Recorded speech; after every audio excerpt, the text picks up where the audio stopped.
Working president మాజీ మంత్రి కేటీఆర్ కి బిగ్ షాక్. ఇది ఫార్ములా ఈ రేస్ కేసులో కేటీఆర్ ను విచారించేందుకు గవర్నర్ అనుమతించారు. కేటీఆర్ ప్రజా ప్రతినిధిగా ఉన్నందున ఆయనపై చర్యలకు గవర్నర్ పర్మిషన్ కోరుతూ కొద్ది రోజుల క్రితం ప్రభుత్వం లేఖ రాసింది. నిధుల దుర్వినియోగంపై విచారణకు గవర్నర్ గ్రీన్ సిగ్నల్ ఇచ్చారు. త్వరలోనే కేటీఆర్ పై అభియోగాలు నమోదు చేయనుంది ఏసీబీ. విచారణ తర్వాత ఛార్జ్షీట్ దాఖలు చేసే అవకాశం ఉంది. అటు ఐఏఎస్ అరవింద్ కుమార్ పై డీఓపీటీకి రాష్ట్ర ప్రభుత్వం లేఖ రాసింది. కేంద్రం అనుమతిస్తే ఆయన పైన అభియోగాలు నమోదు చేసే అవకాశం ఉంది. ఇప్పటికే 4 సార్లు ఏసీబీ విచారణకు హాజరయ్యారు కేటీఆర్.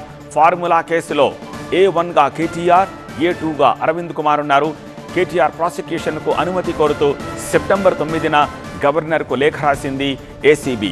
70 రోజుల తర్వాత గవర్నర్ నుంచి గ్రీన్ సిగ్నల్ వచ్చింది. కేటీఆర్ పై గత ఏడాది డిసెంబర్ 19న కేసు నమోదు చేసింది ఏసీబీ.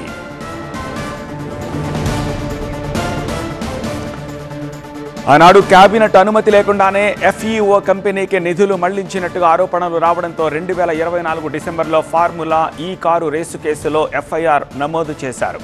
A1గా కేటీఆర్, A2గా ఐఏఎస్ అరవింద్ కుమార్, A3గా హెచ్ఎండిఏ చీఫ్ ఇంజనీర్ బిఎల్ఎన్ రెడ్డిపై కేసు నమోదయ్యింది.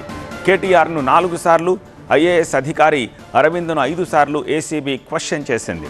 ఫార్ములా ఈ కారు రేసు కేసులో భారీగా అవినీతి జరిగినట్టు తేల్చారు. ఈ కేసులో క్విడ్ ప్రోకో జరిగినట్టు నివేదికలో స్పష్టం చేశారు.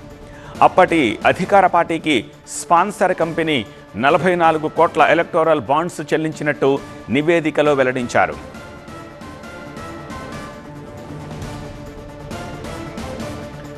ప్రభుత్వ నిధులు దుర్వినియోగం చేశారంటూ ప్రివెన్షన్ ఆఫ్ కరప్షన్ కింద కేటీఆర్ మీద కేసు నమోదు చేసింది ACB. 13A subsection 1, 13 subsection 2 PC act కింద కేసులు నమోదయ్యాయి. వాటితో పాటు 409, 120B సెక్షన్ల కింద కూడా కేసులు నమోదు చేసింది ఏసీబీ. మొత్తంగా 4 సెక్షన్ల కింద కేటీఆర్పై ఏసీబీ కేసులు నమోదు చేసింది.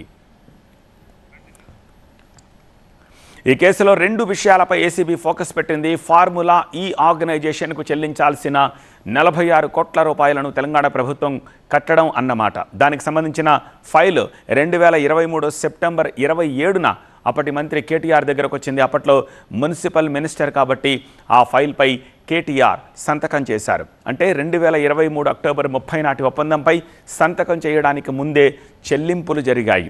ఆ తర్వాత ఆ డబ్బులను హెచ్ఎండిఏ అకౌంట్ నుంచి చెల్లించారు.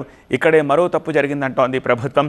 ఆ 46 కోట్లను రూపాయలలో కాకుండా డాలర్లలో చెల్లింపులు చేశారు. ఫార్ములా ఈ ఆర్గనైజేషన్ లండన్లో ఉంటుంది కాబట్టి డాలర్లలో ఇచ్చారు. విదేశీ కంపెనీకి డాలర్లలో చెల్లింపులు చేస్తున్నప్పుడు reserve bank of India permission తీసుకోవాలి, కానీ అనుమతి తీసుకోలేదు. ఓవరాల్గా ట్యాక్సులతో కలిపి 56 కోట్ల రూపాయలు లండన్ కంపెనీకి చెల్లించారు.